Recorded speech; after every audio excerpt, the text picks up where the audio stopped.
अस्सलाम वालेकुम दोस्तों, आज आपको मैं सिखाऊंगा कि रूबी क्यूब में डोनट पैटर्न किस तरह बनाया जाता है। तो इसके लिए आपके पास सॉल्व कंडीशन में रूबी क्यूब होना चाहिए, जैसे कि ये मेरे पास इस वक्त है। तो स्टार्ट करते हैं। सबसे पहले सेंटर लेयर को टर्न देना है और इसे एक दफ़ा रोटेट कर देना है। सेकंड, फिर सेंटर लेयर को टर्न देना है और इसे रोटेट कर देना है। थर्ड टाइम सेंटर लेयर को रोटेट करना है और इसे एक टर्न दे देना है। फोर्थ और लास्ट टाइम इसे रोटेट करेंगे तो डोनट पैटर्न हमारा कंप्लीट हो जाएगा।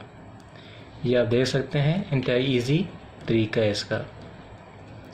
अब दोबारा इसे मैं अरेंज करने का भी आपको बता दूंगी। इसे अरेंज दोबारा किस तरह करेंगे, तो किसी भी साइड से स्टार्ट कर सकते हैं। इसमें जो सेंटर पीस है उन्हें मैच करना है। स्टार्ट करते हैं। ये ग्रीन पीस मैंने मैच कर दिया। अब ये ऑरेंज पीस मैं मैच करूँगा सेकंड। थर्ड में मैं ये वाइट पीस मैच करूँगा और फोर्थ एंड लास्ट स्टेप में ये इस तरह कंप्लीट हो जाएगा।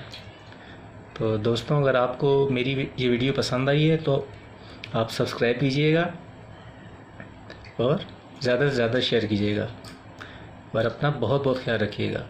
अल्लाह हाफिज़।